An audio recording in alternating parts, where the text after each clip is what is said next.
Bismillahirrahmanirrahim. Assalamualaikum warahmatullahi wabarakatuh.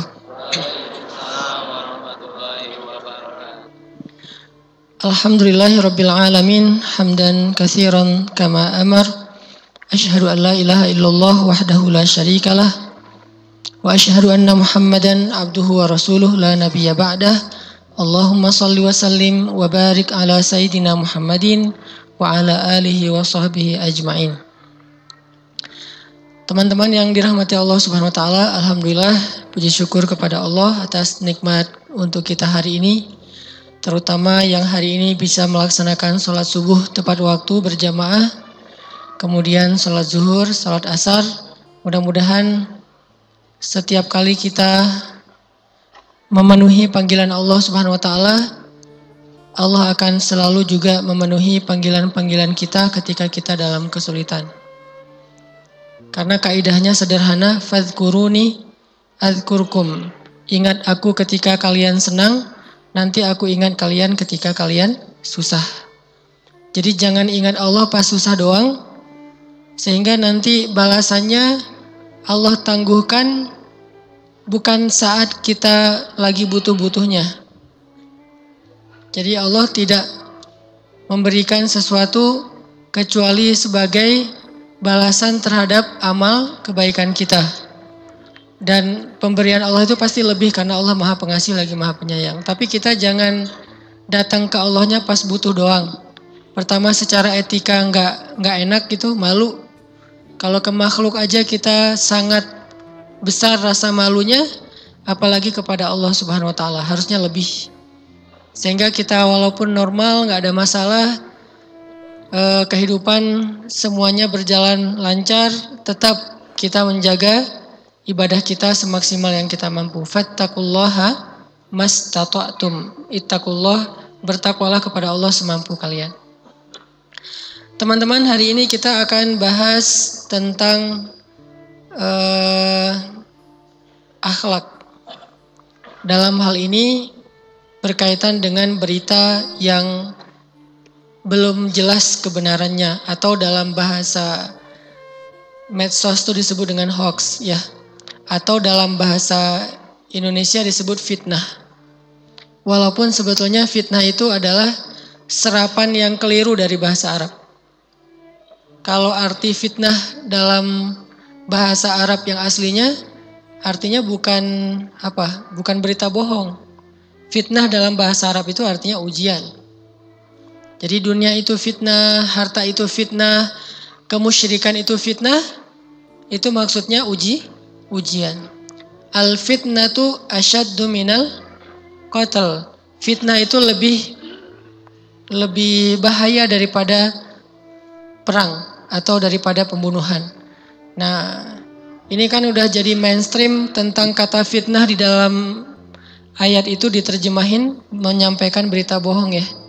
Jadi kesannya hati-hati jangan fitnah, soalnya fitnah itu lebih kejam daripada, kalau gitu bunuh aja deh, gak usah difitnah gitu kan ya, bahaya. Jadi itu terjemahan yang keliru dan agak cukup lama bertahan dalam persepsi orang Indonesia, karena kita menyerap bahasa Arab keliru. Salah satunya dalam bahasa istilah fitnah. Hoax atau berita bohong dalam bahasa Arab itu kadang disebut dengan istilah buhtan. Kadang disebut dengan istilah buhtan. Kadang disebut dengan istilah ifkun atau ifki. Itu berita bohong. Terus fitnah gak ada hubungan sama sekali dengan berita bohong. Beda banget tuh. Nah, hari ini kita akan bahas tentang berita bohong. Gimana menyikapinya. Terus apa dampaknya kepada kita yang menyampaikan, bukan hanya kepada orang yang jadi korban. Karena kita tahu banget lah rasanya, gak apa-apa deh kita pakai istilah yang common. Rasanya difitnah itu kan, pernah difitnah belum? Difitnah selingkuh ya, padahal gak ada yang mau sama kita, gimana caranya selingkuh kan? Dan ini fitnah paling kejam nih, udah sendiri difitnah selingkuh. Mending difitnah udah nikah, lebih seru kan ya, mudah-mudahan jadi doa. Tapi kalau difitnah selingkuh, udahlah kita sendiri sering dibully, selingkuh pula. Ini kan gak enak banget nih, difitnah nikung temennya, difitnah nyontek. Malah kan kita nggak nyontek kan ya. Cuman ngelihat teman ngapain sih lo. Difitnah misalnya nyogok, difitnah misalnya ngelakuin hal-hal yang nggak pantas. Kita pasti sering ngerasa difitnah. Terutama fitnah yang sifatnya ngadu domba. Fitnah adu domba ini kayak saudara kembar nih teman-teman. Kadang-kadang kita berpikir, saya nggak ngomong bohong loh ya, saya jujur. Kalau kita bohong namanya fitnah atau hoax, kalau kita jujur ada dua kemungkinannya. Kemungkinan pertama gibah, kemungkinan kedua adalah namimah, mengadu domba. Nah, kita bakalan bahas tentang etika, moral, akhlak tentang masalah kayak gini, terutama yang ada kaitannya dengan sosial media. Karena kita sekarang hidup di era sosial media yang luar biasa, semua orang bisa ikut komen, semua orang bisa bikin heboh, semua orang bisa bikin viral. Kalau dulu yang bisa bikin viral cuman media, televisi. Kalau sekarang setiap orang yang punya handphone bisa bikin viral, bisa bikin kehebohan. Nah, bagaimana cara kita menyikapi fenomena-fenomena hoax dan segala macam yang sebagiannya justru merugikan kita sebagai umat Islam. Merugikan kita sebagai penuntut ilmu. Dan yang lebih menyakitkan lagi adalah merugikan beberapa orang yang kita sayangi di antara para ulama. Nah, ini kita coba belajar, ini masuk dalam bab akhlak ya, dalam bab moral. Tapi dalam Islam teman-teman, ketika kita ngomong apa aja, pasti ada hubungannya dengan iman. Ngomongin ibadah hubungannya dengan iman, ngomongin moral atau akhlak juga hubungannya dengan iman. Sampai ngomongin main aja ada hubungannya dengan iman. Main ada hubungannya dengan iman. Kita have fun, seru-seruan, itu ada hubungannya dengan iman. Apa hubungannya? Saya nggak mau lihat dari angle larangan ya, karena saya nggak suka dilarang main. Saya pengen ngelihat dari angle bolehnya main. Tapi hubungannya dengan iman. Salah satunya berburu. Kalau dalam bahasa hadis itu memanah. Tapi kalau dalam konteks sekarang, sebagian ulama menerjemahkannya berburu. Apa hubungan antara hobi berburu, nembak, dengan iman? Salah satunya adalah iman kepada surga, kepada akhirat. Bahwa Nabi SAW bersabda, satu anak panah itu akan membuat 3 orang laki-laki masuk surga. Satu peluru, 3 orang masuk surga. Satu peluru. Yang pertama yang bikin pelurunya atau yang bikin anak panahnya. Yang kedua yang nembak. Yang ketiga yang bawain anak panah. Kalau di sniper tuh asistennya yang ngukurin angin, jarak segala macam. Apa sih istilahnya tuh? 3 orang masuk surga dengan satu peluru, satu anak panah. Dan itu hubungannya dengan akhirat, hubungannya dengan iman bil ghaib. Ini menunjukkan Islam itu sebuah konsep yang utuh, tidak bisa diparsialkan. Oh, ini mah gak ada hubungannya dengan agama. Ada. Semua tentang kehidupan kita nih, ini penting banget mindset basic dalam Islam ya. Semua hal tentang hidup kita itu ada hubungannya dengan agama. Jadi gak bisa dipisahin. Ngopi ada hubungannya dengan agama. Apalagi kopi dibikin sama istri. Itu banyak banget hadis-hadisnya. Kalau ngopi sendiri agak sedikit sih hadisnya. Yang banyak kopi dibikinin istri, terus jalan berdua, ngafe berdua, itu banyak insya Allah hadisnya. Saya ngumpulin yang kayak gitu-gitu. Bahan ngebully ya. Jadi ada semua tuh hubungan dengan agama. Nggak ada satupun masalah dalam kehidupan kita yang nggak ada koneksinya dengan agama, nggak nyambung dengan agama, itu nggak ada. Sehingga nggak boleh kita berpersepsi bahwa nggak usah bawa-bawa agama deh, nggak. Karena agama itu melekat dalam diri kita, dalam 24 jam kita nggak mungkin kita nggak bawa-bawa agama. Terus kita, kalau agama itu cuman dipersepsikan hanya berada di dalam masjid, dalam sehari kita di dalam masjid berapa jam? Kalau nggak ada taklim. Kalau taklim kan mungkin weekly ya. Lebih ke mingguan. Daily-nya berapa jam sehari di masjid? Paling lama juga sejam. Kalau sholat 5 waktunya full 5 waktu. Satu waktu misalnya 10-15 menit. Berarti paling lama sehari sejam. Kalau agama itu cuman identik dengan ketika berada di dalam masjid, sholat, ta'lim, berarti 23 jam lagi kita nggak mau beragama gitu. Kan nggak kayak gitu. Karena al-Islam, manhajul hayah. Islam itu the way of life. Yang namanya life itu bukan cuman masjid. Life itu ada 24 jam, dibagi 60 menit, dibagi 60 detik, dan itu semuanya adalah life. Dan itu semuanya ada hubungannya dengan agama. Jadi kalau ada orang yang pengen memisahkan satu urusan hidup dengan agama, berarti dia sudah memilah-milah hukum Allah, memilah-milah Al-Quran. Yu'minuna bi ba'dil kitab wa yakfuruna bi ba'd. Mereka beriman dengan sebagian Alkitab dan mengingkari sebagian yang lain. Gak boleh kayak gitu. Udkhulu fis silmi kafah. Masuklah kepada Islam itu secara utuh. Kalau gitu politik ada hubungannya dengan agama, Ustadz? Coba jawab. Bukan hanya ada, harus gitu. Sehingga gak boleh ada istilah, Ustadz gak boleh ngomong politik di dalam masjid. Seolah-olah politik itu beda dengan agama. Jadi gak boleh ceramah dengan konten politik. Ini pasti parsial banget pemahaman agamanya. Bukankah Islam itu adalah the way of life? Dan politik itu bagian dari realitas kehidupan. Kehidupan pribadi, kehidupan masyarakat, kehidupan berbangsa. Dagang ada hubungannya dengan agama? Banget. Apalagi status ada hubungannya dengan agama? Wah gak usah ditanya. Banyak banget ayatnya. Saya lagi malas aja nyebutin satu persatu, kasihan. Apalagi tuh, main, gak usah politik dan dagang ya. Main aja ada hubungannya dengan agama. Yang mungkin cuman fun, cuman seru-seruan, cuman asik, cuman ketawa-ketawa, cuman nongkrong bareng teman-teman. Tapi ternyata semua itu juga ada hubungannya dengan agama. Main aja ada hubungannya loh. Dan agama itu bukan pengen ngatur ya. Masa kalau ada hubungannya dengan agama berarti main juga mau diatur-atur sama agama. Bukan, agama itu bukan cuman aturan. Agama itu bukan cuman aturan. Agama itu adalah nilai yang menjadi motivasi hidup kita. Coba teman-teman dengar 1 minute booster saya. Sering ngomongin fikih enggak? Jarang banget kan ngomongin fikih. Rata-rata motivasi, booster, penyemangat. Dan itu bagian dari agama. Karena agama itu luas. Jangan sampai kita menerjemahkan agama sama dengan aturan. Sehingga kalau udah dihubungkan dengan agama tuh jadi ribet. Banyak boleh nggak boleh, aturan segala macam. Nggak gitu-gitu amat sebetulnya agama teh. Aturan itu sebetulnya hanya salah satu elemen dari agama. Tapi di atas aturan itu ada yang lain.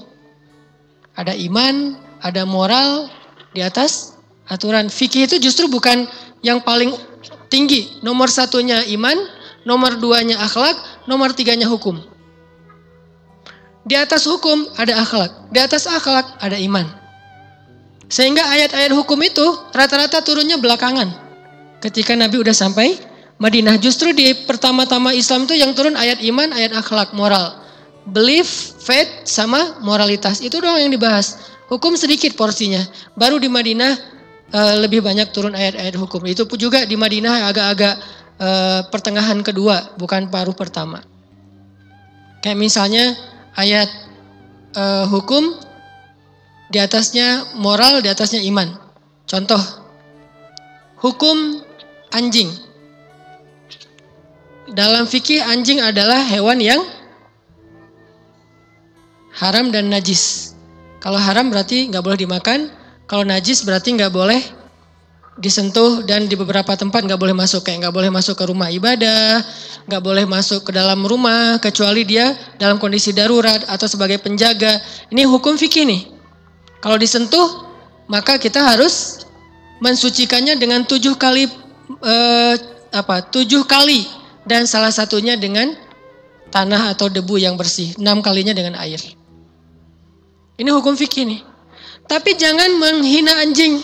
Jangan merendahkan anjing. Jangan meremehkan status anjing. Walaupun secara fikih dia dianggap hewan yang haram dan najis. Secara moralitas, orang yang memberi minum anjing, maka dia dimasukkan ke dalam surga. Lihat moralnya. Ngasih minum anjing aja bisa jadi jalan masuk surga. Saking subhanallah ternyata hewan yang dianggap najis dalam hukum fikih, tapi sangat dihargai dalam standar moral dan bahkan punya pahala tertentu dalam standar iman, yaitu surga. Bukan tanggung-tanggung, bukan cuman dapat pahala kebaikan di dunia, enggak, sampai surga loh. Dan surga itu mahal. Ala sil'atallahi ghaliyah. Bukankah surga Allah itu mahal? Tapi dengan hanya ngasih minum anjing aja Allah kasih yang paling mahal, yaitu surga. Kan berarti tinggi banget nilai anjing di mata Allah ya. Jadi menyakiti anjing neraka. Membiarkan anjing kehausan, kelaparan, dilemparin batu, ditabrak lari segala macam, itu dosa besar. Walaupun secara fikih ini adalah hewan yang najis. Makanya saya bilang agama kita itu luas, komplit banget. Ada standar hukum, ada standar moral, ada standar iman. Bukan berarti yang standar hukumnya haram, artinya standar moralnya harus diperangi, belum tentu. Banyak yang haram secara hukum malah harus disayangi secara moral. Salah satunya anjing. Walaupun gak semuanya ya. Atau secara hukum dia hewan yang tidak boleh dimakan. Tapi secara moral dia hewan yang bahkan menjadi kesayangan. Seperti kucing. Kesayangan Nabi, kesayangan sebagian sahabat yang ahli hadis. Dan secara iman, seorang perempuan yang membiarkan kucingnya kehausan dan mati, maka kata Nabi, aku melihat perempuan itu di dalam dasarnya neraka, kornya neraka. Berarti ada standar fikih, hukum, ada standar moral, ada standar iman. Sehingga kalau kita menganggap agama itu cuma fikih, itu baru sebagian kecil dari agama. Agama bukan cuma fikih, Islam bukan cuma hukum, tapi dia adalah nilai yang menjadi motivasi hidup kita. Agak panjang sih ini kemana-mana ya. Balik lagi kepada masalah hoax. Kita bahas tentang masalah moral, tapi ada hubungannya dengan iman. Karena semuanya nanti akan dipertanggungjawabkan di hadapan Allah. فَمَنْ يَعْمَلْ مِثْقَالَ ذَرَّةٍ خَيْرًا يَرَهُ وَمَنْ يَعْمَلْ مِثْقَالَ ذَرَّةٍ شَرًّا يَرَهُ إِنَّ السَّمْعَ wal basara wal fuad kullu ulaika kana mas'ula. Pendengaran, penglihatan dan lisan, hati, perasaan, semuanya nanti akan dipertanggungjawabkan. Jadi menyakiti perasaan orang lain berdosa, membahagiakan hati orang lain berpahala. Artinya semuanya ada hubungannya dengan akhirat. Sehingga ketika kita ngomongin tentang moral, kita nggak cuma ngomongin tentang masalah dunia, tapi kita juga ngomongin masalah akhirat, teman-teman. Ini yang dibangun ketika Nabi berdakwah di Mekah. Bahwa kita nih hidup 2 kali, bukan sekali.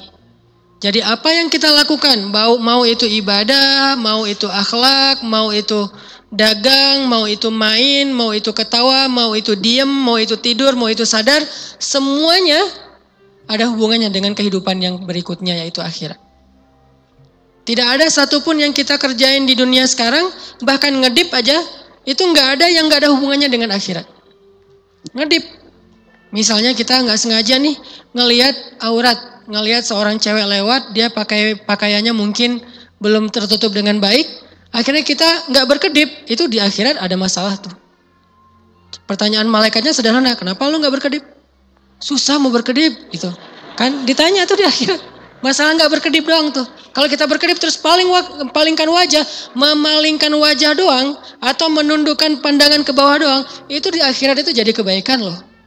Sesederhana masalah kayak gitu. Makanya Allah nyebutnya famay ya'mal mithqala zarrah.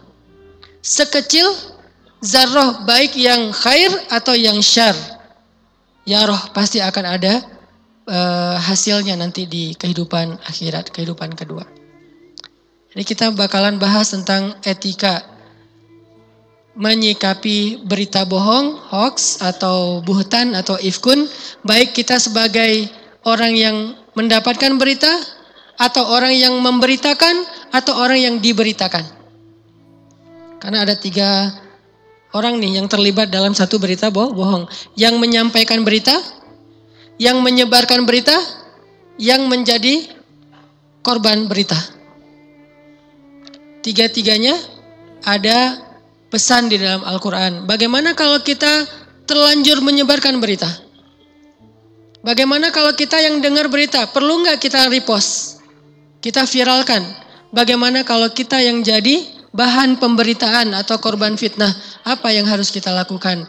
Inilah pembahasan kita hari ini tentang hoax, tentang fitnah, tentang ifkun, tentang buhtan. Sebelumnya mari kita baca dulu satu paragraf ayat Al-Quran. Atau maaf mungkin karena waktu kita terbatas, saya yang baca, teman-teman menyimak ya. Coba buka surat An-Nur, surat 24 ayat 11. Surat An-Nur, surat 24 ayat 11.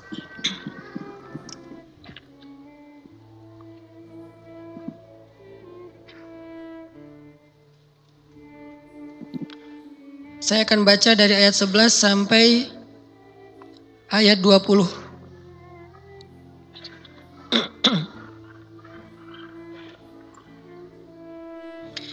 A'udzu billahi minasy syaithanir rajim. Bismillahirrahmanirrahim. Innal ladzina ja'u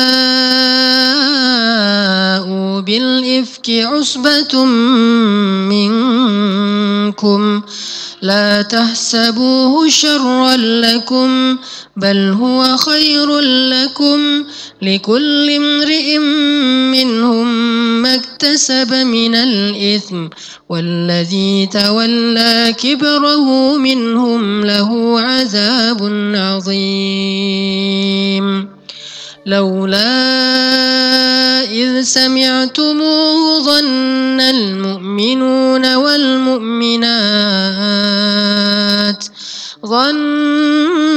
المؤمنون والمؤمنات بأنفسهم خيرا وقالوا هذا إفك مبين لولا جاءوا عليه بأربعة شهداء فإذ لم يأتوا بالشهداء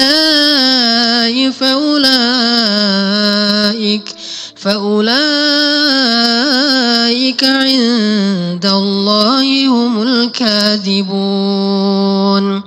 ولولا فضل الله عليكم ورحمته في الدنيا والآخرة لمسكم فيما أفضتم فيه عذاب عظيم إذ تلقونه بألسنتكم وتقولون بأفواهكم ما ليس لكم به علم وتحسبونه هينا وهو عند الله عظيم ولولا إذ سمعتموه قلتم ما يكون لنا أن نتكلم بهذا سبحانك هذا بهتان عظيم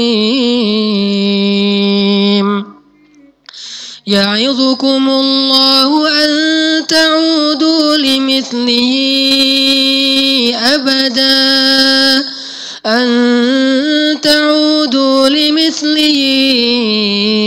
أبدا إن كنتم مؤمنين ويبين الله لكم الآيات والله عليم حكيم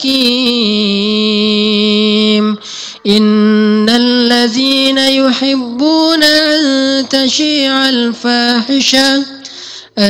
تشيع الفاحشة في الذين آمنوا لهم عذاب أليم في الدنيا والآخرة والله يعلم وأنتم لا تعلمون ولولا فضل الله عليكم ورحمته وأن الله رؤوف رحيم. Sadaqallahul azim. Teman-teman yang dirahmati Allah Subhanahu wa taala, pasti kita tahu adegan ini bercerita tentang tuduhan bahwa Aisyah dan Sofwan selingkuh. Ini berita bohongnya. Jadi saya nggak akan kisahkan panjang lagi karena udah sering, mungkin sebagiannya udah pernah dengar bahwa Nabi pernah nggak sengaja meninggalkan Aisyah di sebuah perjalanan. Karena nggak ketahuan Aisyah keluar dari tandunya, Nabi melanjutkan perjalanan, ketinggalanlah Aisyah di rest area. Ketinggalan nih. Dan rest areanya tuh jauh. Mungkin kalau sekarang tuh kita dari Surabaya pengen ke Bandung, Aisyah ketinggalan di Cirebon. Atau ketinggalan di Brebes. Lumayan jauh kan? Masih 4-5 jam lagi ke sini. Nah, kenapa ketinggalan? Nanti cek lagi di banyak cerita-cerita tentang tafsir Hadisul Ifki judul kata kuncinya. Kalau mau googling atau mau nyari Hadisul Ifki, saya udah sering nyeritain. Nabi pulang nih, Aisyah ketinggalan di sebuah rest area. Nabi biasanya kalau lagi touring kayak gitu suka nyuruh seorang sahabat sebagai tim penyisir. Siapa tahu ada yang helm jatuh, ada apa segala macam gitu kan ya. Nah dia nyisir nih. Yang nyisir tugasnya apa? Sofwan bin Mu'attal. Sofwan ini kebenaran adalah jomblo favorit di Madinah. Dia masih single, keren, muda, kece banget. Dan termasuk yang idola cewek-cewek Madinah gitu. Jadi cewek-cewek Madinah tuh banyak yang baper tentang Sofwan. Makanya kalau Sofwan udah live Instagram tuh udah banyak banget viewernya tuh banyak banget. Karena Sofwan tuh keren secara fisiknya. Good looking lah orangnya. Sofwan lagi nyisir di belakang. Pas lagi nyisir di sebuah rest area ternyata nemu sesosok cewek lagi ketiduran di batu. Duduk tapi bersandar ke batu tidur. Maka akhirnya Sofwan pun memberi tumpangan onta untuk Aisyah, cewek yang tadi tidur, dengan cara nggak boncengan. Sofwan narik tali kekang onta di depan, jalan kaki, sedangkan Aisyah naik ke atas ontanya Sofwan. Jadi mereka tuh nggak boncengan sama sekali. Mungkin ini salah satu etika sahabat ya terhadap perempuan, walaupun saya nggak ngomongin hukum boncengan karena ada kondisi-kondisi tertentu. Yang jelas Sofwan jalan, Aisyah di atas kendaraan, di atas onta. Jalan, Nabi udah sampai di Madinah. Nabi itu kalau udah pulang touring tuh banyak banget tamu-tamu beliau yang udah nunggu di masjid. Ada yang pengen bikin kerjasama, ada yang pengen endorse, ada yang pengen segala macam, banyak lah. Ada yang endorse peci, sorban, Nabi pakai endong, saya foto ya, dan segala macam gitu-gitu banyak lah di Madinah. Ini dengan konteks kekinian ya, terjemahan bebas. Nah karena Nabi terlalu sibuk di masjid banyak tamu, Nabi nggak sempat ngecek Aisyah udah pulang belum. Sehingga nggak ada berita aja tentang Aisyah. Orang-orang munafik, orang-orang Yahudi, salah satu hobi mereka itu nongkrong di gerbang kota. Di jalan, itu hobinya orang munafik zaman dulu, nggak tahu zaman sekarang ya. Zaman dulu tuh hobinya orang munafik sama orang Yahudi nongkrong di jalan di gerbang kota. Ngapain? Salah satunya mereka pengen tahu duluan berita-berita dari luar negeri. Jadi mereka kepo gitu.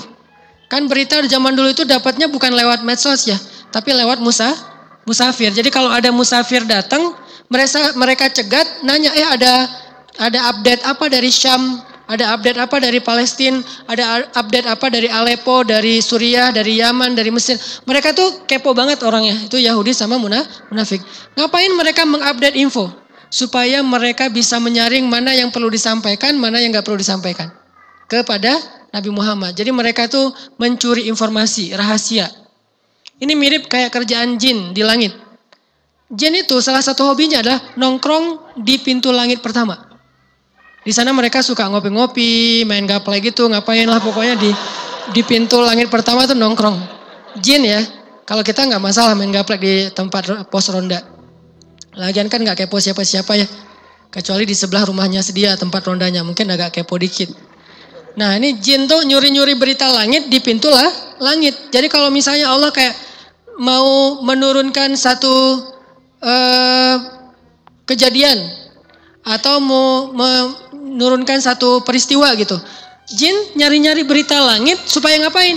Berita itulah yang nanti akan dijual sama jin kepada para dukun. Karena berita itu kan mahal ya. Jadi mereka tuh udah dengan kamera-kamera canggih, jin teh udah berdiri di pintu langit tuh. Begitu ada gosip dari langit, jin tuh udah langsung dapat turun nyari para dukun-dukun. Lo mau dapat berita nggak? Bayar dulu. Jadi jin tuh jualannya pakai apa? Pakai darah. Jadi alat tukarnya itu darah, apalagi alat tukarnya itu mantra-mantra, dan alat tukar paling mahal iman. Jadi mereka membeli iman manusia dengan menjual untuknya, memberi untuknya adalah berita. Salah satunya kayak ramalan, horoskop, kayak gitu-gitu. Dan emang sebagiannya benar. Sebagian doang ya. Kenapa? Karena emang dia nyuri-nyuri dari langit. Tuh kan benar. Berarti dukun ini, peramal ini tuh keren nih, bisa tahu apa yang akan terjadi di masa depan. Dari mana dia tahu? Dari jin yang mencuri-curi berita dari langit dijual. Dan alat tukarnya apa? Iman. Maka siapa yang percaya dengan itu, berarti dia sudah menjual imannya. Kalau dia udah menjual imannya, ditolaklah amal solehnya. Kan orang kalau nggak beriman, gimana pun dia sholat kan nggak diterima kan. Ada yang bilang 40 hari, ada yang bilang 40 tahun, yang jelas ditolak aja amal-amalnya. Ini kerjaan jin. Nah, orang munafik sama orang Yahudi di Madinah sama kerjaannya sama jin.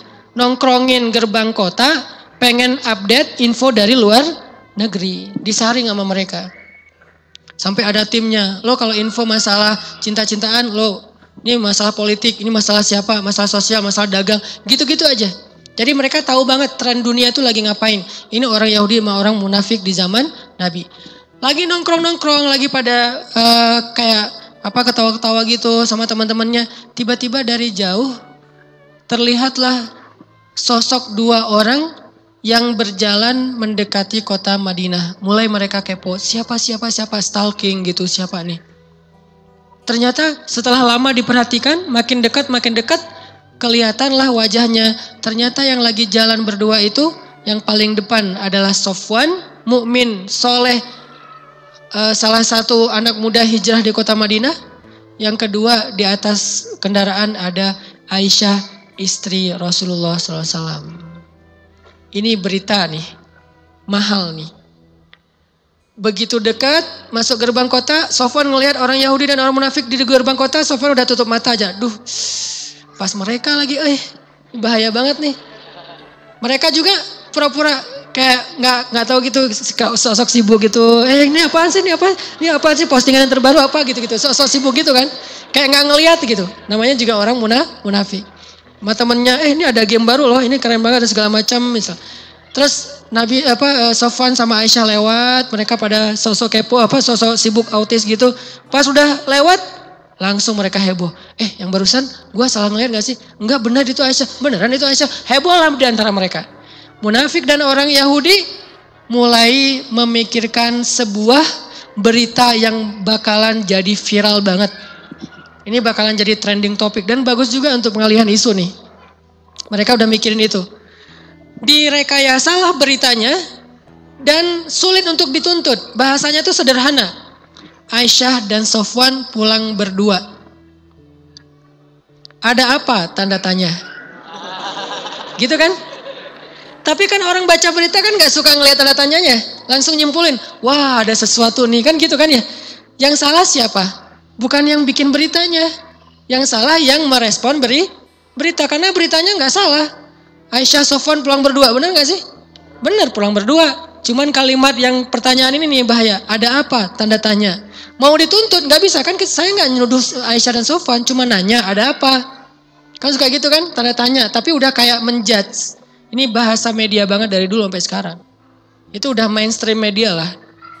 Nah kita harusnya belajar dari sejarah yang udah 1400 tahun kayak gini. Jangan lagi kemakan oleh media-media kayak gitu. Dan Al-Quran udah ngajarin kita, saking bahayanya hoax ini, Al-Quran sampai ngajarin kita satu halaman yang tadi saya baca loh. Biasanya ayat yang lain tuh cuma satu ayat, satu baris, dua baris. Kalau ini saking bahayanya berita bohong, sampai satu halaman penuh ngebahasnya. Kan berarti penting banget. Kayak ayat tentang hutang tuh di akhir surat Al-Baqarah. Satu halaman penuh cuman ngebahas tentang transaksi hutang piutang. Saking bahayanya. Kenapa bahaya? Ini berpotensi memutuskan silaturahim, potensi jadi konflik, potensi jadi malah retak dan perpecahan di antara tubuh kaum muslimin. Jadi Allah serius ngebahas bab hoax ini. Nah beritanya sama orang Yahudi sama orang munafik, tahu nggak? Kemarin gue ngelihat Aisyah sama Sofwan pulang berdua. Ada apa ya? Ngomong kepada temennya orang mukmin. Karena orang munafik sama orang mukmin itu nggak bisa dibedain ya. Yang bisa membedakan itu cuman Allah dan Rasulullah. Orang mukmin sendiri nggak ada yang tahu kalau ini munafik, kalau ini mukmin nggak ada yang tahu. Di antara orang mukmin yang tahu siapa aja list orang munafik cuma satu orang. Cuma satu orang sahabat yang tahu siapa orang munafik di zaman Nabi. Namanya Huzaifah. Cuman dia doang yang tahu. Dan itu pun rahasia dari Rasulullah. Kata Rasul jangan bilang-bilang siapa-siapa ya. Siap ya Rasulullah. Itu munafik, itu munafik, itu munafik. Nih saya kasih tahu nih akun-akun orang munafik. Add apa. Jadi udah di list sama Nabi tuh. List orang-orang munafik. Dimasukinlah ke dalam grup. Grup WA gitu. Namanya grup munafikun. Nah jadi siapa yang masuk dalam grup itu udah dikasih tahu sama Nabi kepada siapa? Huzaifah, tapi rahasia adminnya Huzaifah. Orang lain nggak boleh tahu. Umar nggak tahu, Abu Bakar nggak tahu, yang senior aja nggak tahu siapa munafikun. Sehingga ketika zaman Umar jadi khalifah, Umar sempat khawatir, ya aduh gimana ya kalau saya termasuk di dalam list itu gitu. Akhirnya Umar datang kepada Huzaifah, Huzaifah boleh nanya sesuatu nggak? Apaan ya Amirul Mukminin? Boleh banget. Kata Umar, Huzaifah itu kan penjaga rahasia Nabi. Boleh nggak satu aja saya penasaran.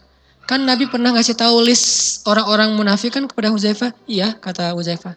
Ada nggak nama saya di dalamnya? Coba solehnya Umar. Ada nggak nama saya di dalamnya? Orang sekelas Umar yang udah sering Nabi bilang kamu itu mirip Musa. Kamu itu mirip Nuh. Kan berarti mirip para Nabi kan? Dua Nabi lagi tuh Musa dan Nuh. Gak tanggung-tanggung. Kalau satu Nabi masih mending. Dua Nabi sekaligus. Musa itu ulul azmi, Nuh juga ulul azmi. Ya ulul azmi juga kan? Nuh dan Musa, Nabi ulul azmi, Rasul ulul azmi. Kalau Abu Bakar tuh Isa dan Ibrahim, dua-duanya juga ulul azmi. Jadi dua sahabat ini dipermisalkan oleh Nabi kayak dimirip-miripin sama Nabi itu kepada dua Nabi yang lain. Jadi sekelas Umar yang kata Nabi itu seandainya ada Nabi setelah saya, kamulah orangnya wahai Umar, tapi tidak ada Nabi setelah saya. Sekelas Umar yang jin aja takut kalau Umar udah ngelewat jalan Gatot Subroto tuh jin udah steril, nggak ada lagi yang lewat sini. Udah aman aja jalan situ. Nah kalau Umar udah lewat puncak, itu puncak steril, udah nggak ada lagi yang kayak gitu-gituan. Ini artinya orang sekelas Umar masih khawatir jangan-jangan saya termasuk munafik. Terus gimana kita coba teman-teman? Masa kita mau kegeeran, saya mah mukmin banget, akhirnya kita ngejudge orang lain. Kamu neraka, kamu gak benar, kamu apa segala macam. Sedangkan Umar aja masih khawatir tentang dirinya. Apalagi kita coba yang gak ada apa-apanya dibandingkan Umar. Jadi Umar tuh gak sibuk menjudge orang lain, sibuk ngejudge diri sendiri ke orang lain. Dia kayak nasihat, oke. Ngasih tahu, oke. Tapi gak menjudge sama sekali. Kalau ke dirinya, dia menjudge. Jangan-jangan saya munafik nih. Nanya kepada Huzaifah, saya termasuk orang munafik enggak? Huzaifah tersenyum karena yang nanyanya orang yang sangat istimewa dan penting banget untuk dijawab. Akhirnya Huzaifah menjawab, enggak wahai Umar, tidak ada namamu di antara list orang munafik. Umar langsung takbir, Allahu Akbar, alhamdulillah gitu. Coba Masya Allah. Kalau kita kan, Huzaifah, ada enggak nama si fulan di situ? Si fulan. Nama kita enggak nanya. Kegeeran banget kan ya? Kata Huzaifah kalau hidup di zaman kita, terus lu gak nanya nama lu sendiri? Ya gak mungkin lah Huzaifah, masa termasuk munafik sih? Halo gitu kan ya. Ini zaman sekarang nih, kalau Umar gak. Dia gak peduli dengan orang lain. Baru dia nanya lagi setelah dia aman, dia nanya, Huzaifah boleh nanya lagi gak? Apa? Masih kepo nih Umar. Saya punya banyak pejabat. Umar itu kan orangnya disiplin banget dengan pejabatnya. Makanya pejabat Umar itu paling gak enak jadi pejabat Umar. Kalau jadi pejabat Utsman toleran. Kalau jadi pejabat Umar, wah susah. Semuanya gak boleh. ketat banget seleksi pejabatnya Umar. Makanya Umar nanya kepada Huzaifah, Huzaifah, di antara pejabat-pejabat saya, gubernur, bupati, RW, RT, camat, kepala desa, segala macam menteri, ada munafikun enggak? Kata Huzaifah, ada satu. Siapa? Rahasia dari Nabi, saya enggak akan kasih tahu. Tapi ini penting wahai Huzaifah, tapi Nabi suruh dia merahasiakan. Kalau seandainya boleh, Nabi sendiri udah membongkar dari zaman beliau. Kenapa Nabi merahasiakan daftar orang munafik? Karena ini biar jadi rahasia Allah dan Nabi saja. Sehingga nggak boleh di zaman sekarang kita menuduh orang munafik tuh nggak boleh. Tapi mengatakan perbuatan munafik boleh. Menuduh orang yang munafik nggak boleh. Ini perbuatannya munafik nih. Ini perbuatannya nggak benar nih, boleh. Tapi orangnya munafik nggak boleh. Karena Nabi aja tidak menjelaskan siapa daftar orang munafik di zaman beliau, padahal udah jelas ada daftarnya. Untuk apa? Biar gak jadi kekacauan di dalam tubuh kaum muslimin. Ada satu orang kata Huzaifah. Umar kepo. Siapa? Stalking satu-satu. Ada gak nih postingannya yang aneh-aneh gitu? Gak ada. Akhirnya caranya gimana? Kalau ada pejabat Umar bin Khattab yang meninggal dunia, Umar gak bakalan datang mensolati dia kecuali ngelihat Huzaifah datang mensolati dia. Jadi kalau ada yang meninggal pejabat nih. Misalnya ada bupati meninggal. Umar langsung datang ke rumahnya tapi nggak mau sholatin, nunggu dulu. Huzaifah udah datang belum? Belum, ya udah jangan disolatin dulu. Tunggu Huzaifah. Kalau Huzaifahnya datang mensolati, baru mereka ikut mensolati. Kalau Huzaifahnya nggak datang berarti dia munafik, maka mereka nggak akan mensolatinya. Ini cara Umar ngepoin orang munafik. Cuman ya nggak bisa dipraktekin sekarang. Udah nggak ada Huzaifah. Saya tunggu aja kalau Ustadz belum datang saya nggak mau nyolatin. Kan belum tentu dia munafik kan ya. Bisa jadi Ustadznya nggak datang karena emang gak dikasih tahu kalau ada yang meninggal. Jadi kita tunggu aja berhari-hari gak akan ada yang datang. Maksudnya teman-teman orang munafik ini gak ketahuan. Jadi dengan orang mukmin itu ngeblend. Kayak temenan, sahabatan. Padahal yang satu mukmin sejati, yang satu munafik. Nah yang munafik bilang, gua kemarin ngelihat Aisyah sama Sofwan pulang berdua. Ada apa ya? Oh ya begitu? Ya. Dan gua pernah dengar berita katanya dari dulu tuh Sofwan emang senang sama Aisyah, pengen nikahin Aisyah, cuman udah terlanjur jadi istri Nabi. Oh gitu banget, ya kayaknya nih ada sesuatu nih. Ya udah yuk kita tanya-tanya. Informasinya berkembang, sampai akhirnya berubah drastis 180 derajat bahwa Aisyah dengan Sofwan selingkuh. Yang bilang Aisyah Sofwan selingkuh siapa? Bukan orang munafik, bukan orang Yahudi, orang mukmin sendiri. Gara-gara apa? Repost, tapi captionnya ganti. Tadi postingan pertamanya, Aisyah Sofwan pulang berdua. Ada apa? Tanda tanya. Di repost. Ya ternyata repost lagi. Wah bahaya nih. Repost lagi. Akhirnya lama-lama infonya nambah. Jadilah postingan yang paling viral itu adalah yang captionnya paling panjang. Memang sih saya juga pernah dengar dulu Aisyah tuh kayak gini panjang gitu. Inilah yang viral. Bukan berita yang pertama yang viral. Yang ini nih yang viral. Makanya coba teman-teman perhatikan di ayat 11. Allah bilang. Innalladzina ja'u bil ifki usbatum minkum. Sesungguhnya yang menyebarkan berita bohong itu adalah golongan kalian sendiri. Artinya sesama orang mukmin. Bukan orang munafik yang nyebarin berita bohong. Bukan orang Yahudi yang nyebarin berita bohong. Kalian yang nyebarin. Mereka cuman bikin satu berita pertama terus kalian yang nge-repost. Jadi ayat yang kita baca tadi satu halaman bukan ayat tentang orang yang memfitnah. Tapi ayat tentang orang yang menyebarkan fitnah. Kalau yang memfitnah gak usah dibahas lagi, udah jelas. Nanti ada di surat Al-Munafikun, surat At-Taubah, banyak surat tentang mereka. Tapi justru yang Allah bahas di surat An-Nur, orang yang nge-repost fitnah. Orang yang ikut menyebarkan berita yang belum jelas kebenarannya. Sehingga Allah mengatakan, sesungguhnya yang menyebarkan berita bohong itu adalah usbatum minkum. Itu adalah sebagian dari golongan kalian, bukan orang lain. Termasuk sahabat-sahabat senior sekalipun. Bayangin sekelas sahabat kemakan sama isu kayak gini. Kemakan hoax, sampai akhirnya mereka nge-repost. Kelasnya sahabat loh. Yang udah ketemu Nabi, belajar langsung ke Nabi, ibadah malamnya udah di atas rata-rata. Yang kalau sholat itu ada yang satu malam cuma berdiri aja sepanjang malam. Kenapa? Karena bacaannya panjang banget. Ada yang sujud aja karena doanya panjang banget. Kita gak kayak gitu-gitu amat. Apalagi kita. Sekelas mereka yang ahli ibadah bisa nge-repost berita bohong. Makanya harus sangat hati-hati. Artinya Sahabat itu nggak ada niat buruk untuk Aisyah dan Sofwan. Pasti bukan karena itu. Cuman masalahnya mereka terlalu gampang mempercayai berita yang belum jelas kebenarannya dan nge-repost. Itu masalahnya. Jadi Allah nggak nuduh yang menyampaikan berita ini abang ada dengki sama Aisyah dan Sofwan. Enggak. Yang dengki itu orang munafik. Orang mukmin nggak ada dengkinya kepada sesama mukmin. Cuman kok terlalu gampang nyebarin berita, jadilah fitnah, jadilah berita bohong. Sama kayak mungkin ada yang bikin sebuah postingan tentang guru kita, ustadz kita, ulama kita. Terus kita pas tahu itu langsung kayak nge-repost gitu, nge-repost. Nggak ada niat apa-apa. Atau bukan postingan, kontennya nih. Ada sebuah ceramah yang kalau dipotong jadi nggak jelas maksudnya. Karena ceramahnya 1,5 jam, dipotong jadi cuma 3 menit di YouTube nih, di sebuah channel gitu. Nah potongan ini hasil editan kan, diambil dari menit keberapa, jadilah satu tayangan gitu. Nah setelah ditayang 3 menit, maka kontennya berubah. Jadi ada judgement di dalamnya. Kayak dulu saya pernah ada yang posting, isi ceramah saya bahwa doa itu gak usah keras-keras. Pelan-pelan juga sampai menggetarkan langit seperti doa Nabi Yunus di dalam perut ikan. Gak mungkin saya ngomong kayak gitu doang. Saya tuh kalau ceramah pasti ngebalance. Kalau udah ngomong bagian ini pasti saya recovery dengan bagian yang lain misalnya. Dan itu sadar banget kalau saya ngomong kayak gitu. Misalnya saya bilang doa itu pelan-pelan juga gak apa-apa. Tapi di akhir saya pasti bilang walaupun doa keras-keras juga tidak masalah. Karena kalau kita doanya bareng-bareng dikeraskan supaya yang lain dengar.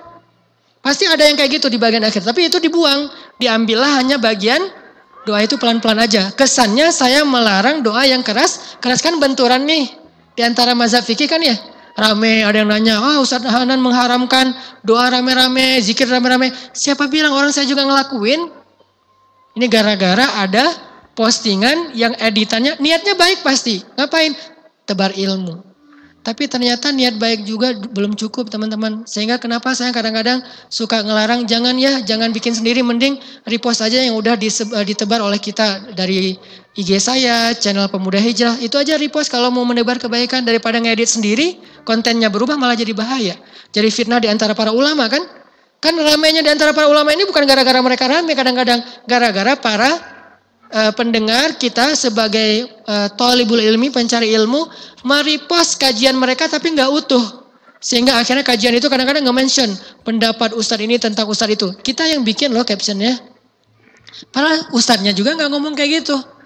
Bahkan pas kita dengar ceramahnya nggak nyebut nama orangnya. Tapi kita langsung menyimpulkan di captionnya, di judul postingan kita, pendapat ustadz A terhadap ustadz C. Pas kita dengar ceramahnya, nggak ada ngomong Ustadz C, tapi disimpulkan sehingga di repost rame. Ini namanya usbatum minkum. Ini yang disebut dengan golongan kalian sendiri yang bikin heboh. Bukan orang munafik, bukan orang Yahudi. Itulah kenapa teman-teman ini penting untuk kita pelajari. Itu satu poinnya ya, bahwa ternyata berita bohong itu bukan karena niat orangnya jelek, belum tentu. Kadang niat orangnya baik justru.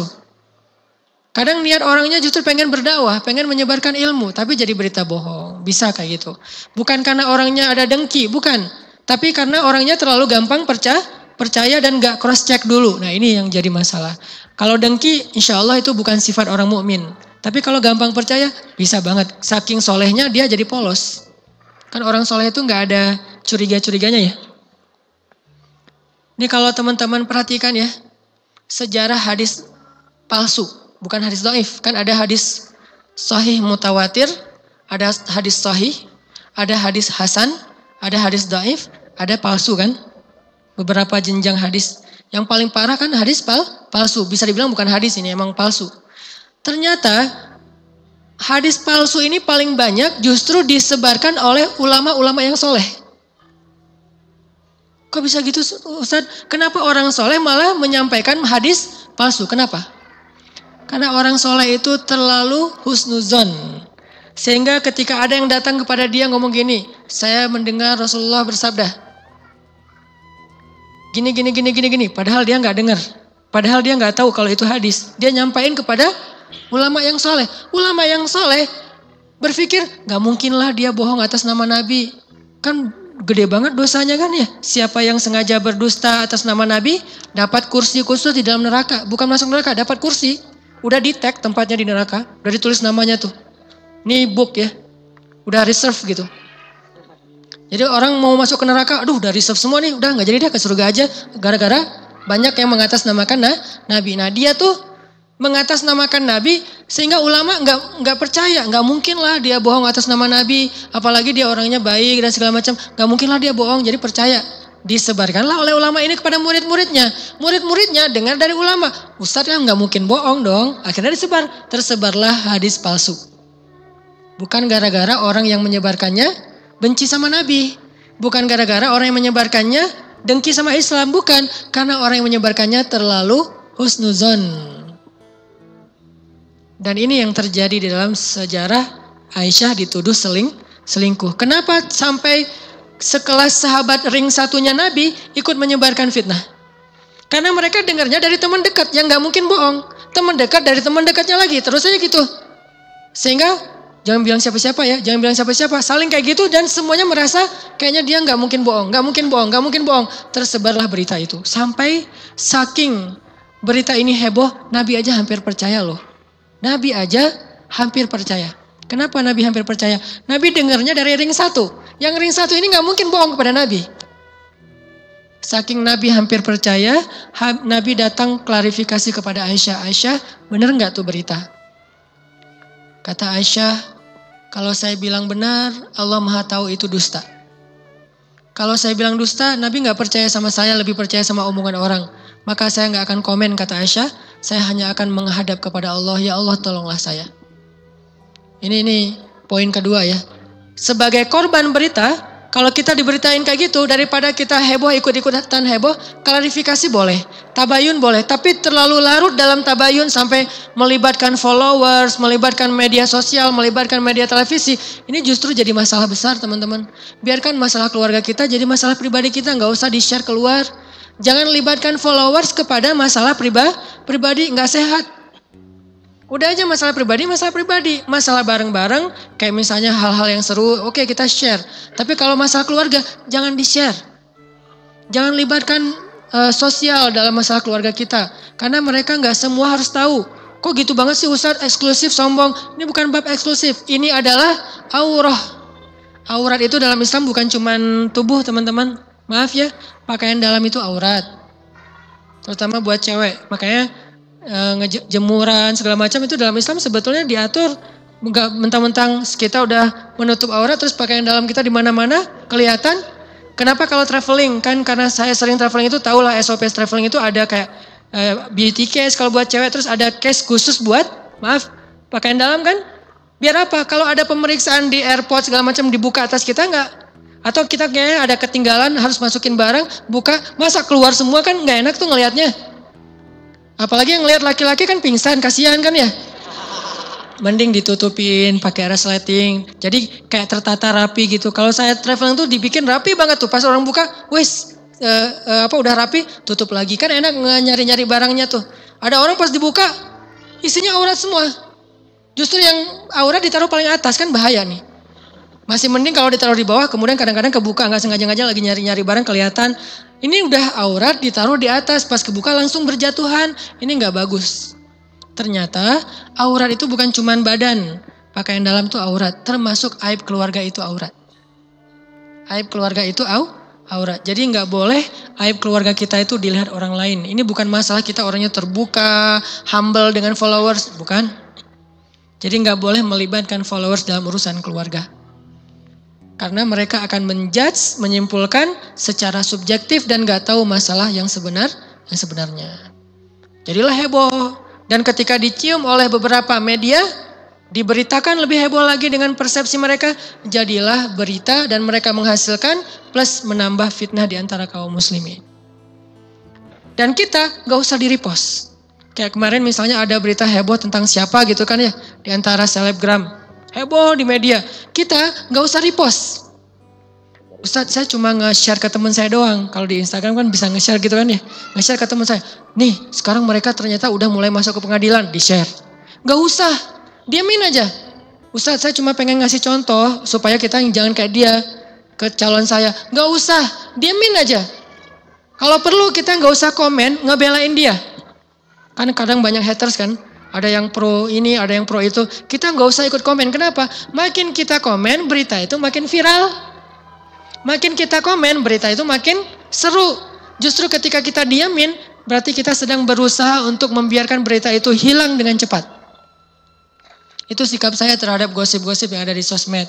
Saya kalau ada gosip tentang teman saya, murid saya, saudara saya, guru saya di sosmed. Dan banyak sekarang kan ada yang saya kenal beberapa teman-teman yang selebgram dan dia dai kayak gitu-gitu. Ada berita tentang dia, keluarganya. Saya nggak mau komen sama sekali. Bayangin kalau saya komen di dalam postingan dia, ada yang haters terus saya klarifikasi. Kamu jangan gitu sama dia itu kayak gini-gini. Kalau saya komen makin heboh, jadilah berita itu nggak pernah selesai. Terus berminggu-minggu. Karena saya diamin, teman-teman diamin, kita diamin. Berita itu jadi nggak laku, maka hilang sendiri. Itu cara kita menyelesaikan berita bohong. Bukan justru di komen. Biarkan yang bersangkutan aja komen sebagai tabayun sederhana, sisanya diamin. Jangan di repost. Termasuk kayak misalnya ada film-film yang kayaknya secara moral nggak bagus. Jangan diplesetin. Ketika kita plesetin, malah kita mempopulerkan adegan-adegannya. Misalnya ada film dengan kata-kata yang kayak gimana gitu kan ya. Kita plesetin versi syariat. Buat apa coba? Gak usah, biarin aja. Nanti makin lama orang jadi nggak heboh, udah aja hilang. Muncul lagi tren baru. Indonesia tuh kan trennya cepat banget berubah-ubah ya. Batu akik, telolet, segala macam kan dulu tuh cepat banget tuh. Tren di Indonesia tuh keren banget lah pokoknya. Indonesia tuh menurut saya mirip Mesir loh. Malaysia itu mirip Arab Saudi. Tenang, anteng-anteng aja. Kalau Indonesia, Mesir banget lah. Tren itu dalam sehari bisa sampai berubah 3 kali. Saking hebohnya. Dan bahasanya gaul banget. Bahasa Arab yang paling gaul itu bahasa Mesir. Sampai jauh dari bahasa aslinya. Kita bilang bahasa Arab apa? Madza. Bahasa Mesirnya gak nyambung kan? Jauh banget tuh. Saking gaulnya orang Mesir. Sampai orang Mesir kalau ngomong, walaupun kita udah belajar di Gontor, gak ngerti mereka ngomong apa. Ustadz kan udah belajar di Gontor, bahasa Arabnya udah lancar. Tapi ini bukan bahasa Arab, bahasa slang. Saking gaulnya. Indonesia tuh gitu banget tuh. Bahasa gaulnya udah gak nyambung lagi dengan bahasa baku yang di kamus. Sampai kemarin saya posting GR, banyak yang nanya GR itu apa. Gak ngerti GR itu apa, karena orang Malaysia kan gak ngerti GR ya. Saya juga bingung GR apa ya bahasa Malaysia ya. Akhirnya ternyata ada yang ngasih tahu itu apa? Perasaan ternyata. Perasaan bahasa Indonesia meras. Beda lagi itu. Ini artinya tren itu banyak banget di Indonesia. Kalau kita ikut nge-repost, ikut nge-komen, akhirnya minimal nge-like aja, berarti kita membiarkan tren itu bertahan lama. Kalau dia negatif, berarti kita membiarkan kemungkaran bertahan lama. Jangan di komen. Apalagi di repost, nge-like aja jangan. Kalau view kadang-kadang kepo gitu, view aja udah cukup view doang. Tapi jangan di like. Tapi Ustaz ada haters, gak usah di komen, biarin aja. Lama-lama dia hilang sendiri. Ini teman-teman, jadi usbatum minkum, kalimat di ayat 11 tuh, berita bohong itu ternyata yang nyebarin adalah kalian sendiri. Kedua, coba perhatiin ayat 15. إِذْ تَلَقَّوْنَهُ بِأَلْسِنَتِكُمْ وَتَقُولُونَ بِأَفْوَاهِكُمْ مَا لَيْسَ لَكُمْ بِهِ عِلْمٌ. Ketika kalian saling menyebarkan berita itu dengan lisan kalian. Kenapa Allah ngomongnya dari mulut ke mulut? Ini jadi peribahasa Indonesia. Alsinah, dari mulut ke mulut. Kenapa? Karena beritanya gak disaring dulu dengan pikiran dan hati. Langsung aja dari mulut sampaiin lagi. Gak mikir, ini bener gak ya? Gak ngerasa gimana kalau saya jadi korban berita ini. Ini maksudnya. Menyebarkan berita tanpa merasa, tanpa mikir. Nah kita sebagai mukmin berpikirlah, bener gak sih ini? Terus ngerasainlah kalau kita jadi bahan berita itu nyaman gak sih? Kalau kita gak nyaman jangan sebarkan berita orang lain. Karena perlakukan orang lain seperti kita ingin diperlakukan. Terus kalimat berikutnya. وَتَحْسَبُونَهُ هَيِّنًا وَهُوَ عِندَ اللَّهِ عَظِيمٌ. Kalian nganggap berita ini hayyin, sepele. وَهُوَ عِندَ اللَّهِ عَظِيمٌ. Padahal berita ini di sisi Allah azim, dosa yang sangat besar. Kan sepele banget kan, cuma repost doang. Kan sepele banget kan, cuma ngomong doang. Kan sepele banget kan, cuma menyampaikan doang. Tapi di sisi Allah azim, dosa besar loh. Kalau itu hoax, itu jadi dosa besar. Apa dosa besarnya? Dosa besarnya pertama, kita memfitnah orang lain. Yang kedua, kita menyebarkan kekacauan di dalam tubuh kaum muslimin. Memfitnah aja udah cukup besar dosanya. Apa dosa fitnah? Dosa dia ditransfer ke kita, pahala kita ditransfer ke dia. Mau gitu? Udahlah pahala kita sedikit, ditransfer ke orang pula. Dosa dia banyak, dikasih ke kita. Masuklah kita ke dalam neraka gara-gara dosa orang lain. Masuklah dia ke dalam surga gara-gara soleh dan amal ibadah kita. Fitnah? Ringan mengucapkannya, tapi besar efeknya di sisi Allah Subhanahu wa taala. Wa tahsabunahu hayyinan wa huwa 'indallahi 'azim. Bukan kabir, bukan penting, bukan muhim, tapi azim. Azim ini artinya gede banget loh. Sampai Allah aja marah banget ketika ada orang yang menyebarkan berita bohong. Jadi poin ketiga, jangan ngeremehin hoax, jangan ngeremehin berita bohong. Jangan ngeremehin walaupun cuma sekedar repost. Jangan ngeremehin walaupun sekedar broadcast. Kayak kemarin ada berita bohong tentang grup WA atas nama saya. Heboh kan? Grup WA atas nama grup Hanan Ataki. Kapan saya bikin grup WA? Akhirnya di dalamnya tuh niat yang adminnya bagus, pengen nyebarin dakwah. Tapi atuh jangan pakai nama saya. Nanti kalau ada apa-apa saya yang jadi harus tanggung jawab. Kayak ada konten yang gak sesuai. Belum lagi nauzubillah kalau sampai dimanfaatkan untuk kepentingan orang-orang tertentu. Kan udah banyak korbannya tuh. Di Cirebon kemarin korban 7 juta. Di daerah Sulawesi 12 juta. Kenapa? Ngundang ustadz minta ditransfer. Acara udah siap, ustadznya gak datang. Terus nge-DM saya, Ustaz kok belum datang? Datang kemana? Acara kita nih jamaah udah pada ngamuk-ngamuk. Kenapa ngamuk? Kan saya gak dikasih tahu ada acara. Karena saya gak tahu. Yang diundang bukan Ustaz. Yang diundang hoax tadi itu. Admin sebuah akun yang gak benar. Yang memanfaatkan nama-nama beberapa Ustaz untuk kepentingan dia. Kan undangan Ustaz banyak banget sekarang. Berseliweran. Dia pakai kesempatan nih, oportunis gitu. Kirim dulu ya transfer buat transportasi. Oh siap Ustadz. Orang kan husnuzan sama Ustadz ya. Transfer aja rekeningnya. Walaupun namanya beda. Dia mungkin Ustadz pakai nama adminnya, manajernya. Udah transfer aja. Udah transfer. Ditelepon. Bener diangkat. Kalau gak diangkat masih curiga. Diangkat. Halo Ustadz. Udah transfer. Oh ya makasih. Jazakumullah khair. Pakai bahasa-bahasa aktivis. Jazakumullah khair. Semoga Allah membalas kebaikan. Doa-doain. Oh ya Masya Allah Ustadz. Tapi by the way Ustadz suaranya agak berubah. Ya nih saya lagi pilek cenah. Coba. Udah digituin aja gak curiga. Akhirnya banyaklah yang berjatuhan korban. Untuk itulah saya agak sedikit bawel orang yang mengatasnamakan saya. Untuk hal kayak gini karena kasihan kalau jadi ada yang tambah korban. Ini namanya menganggap sepele. Menganggap hal ini biasa aja. Azim di sisi Allah itu besar. Bahaya. Terus yang keempat.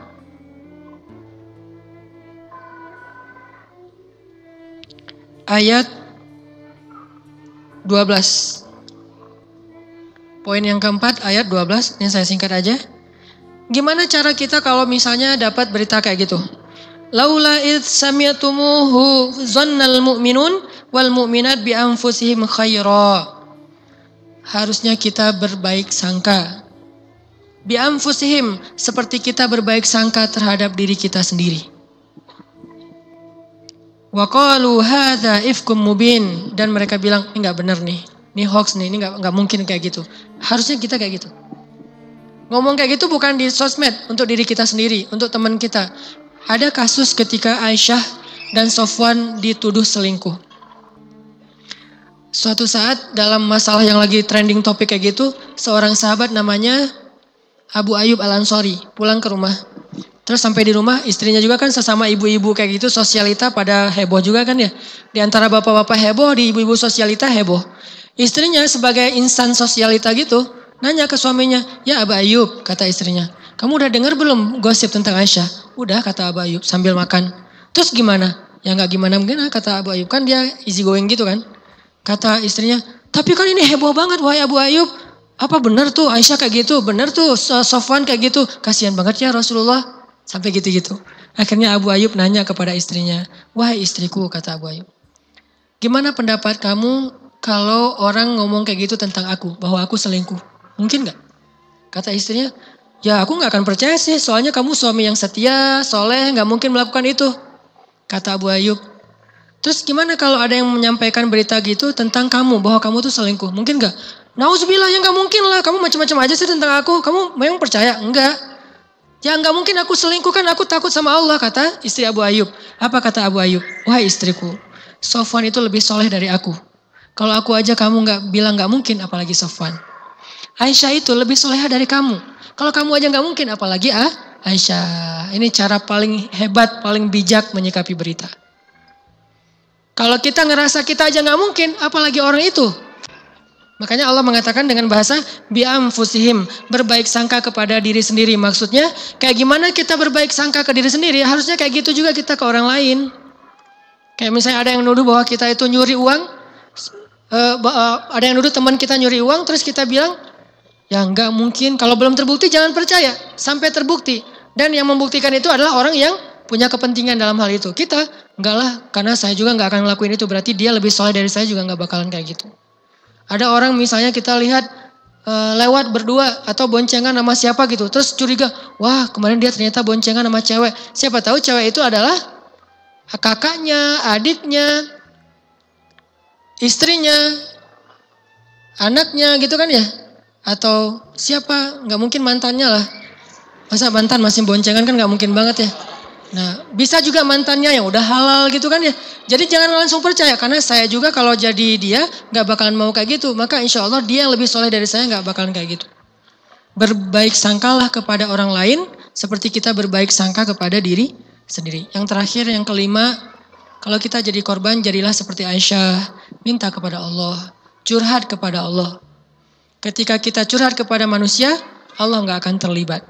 Ketika kita curhat kepada Allah, mungkin manusia nggak terlibat. Tapi keterlibatan Allah itu jauh lebih baik daripada keterlibatan manusia. 5 itu poin tentang hoax teman-teman. Pertama, ternyata berita bohong itu kadang-kadang tersebar di antara orang yang beriman. Yang udah hijrah, yang rajin ta'lim, bahkan ulama sekalipun. Kenapa? Terlalu polos. Terlalu gampang nge-repost. Kedua, apa tadi teh? Ya gitulah pokoknya 5. Udah dicatat kan? Kalau enggak ntar tinggal ditayangin lagi di YouTube. Mudah-mudahan ini bermanfaat. Maaf udah maghrib. Mudah-mudahan kita bisa mengambil ini sebagai sebuah landasan kita dalam bersikap. Bukan sekedar wawasan. Barakallahu li walakum. Wassalamualaikum warahmatullahi wabarakatuh.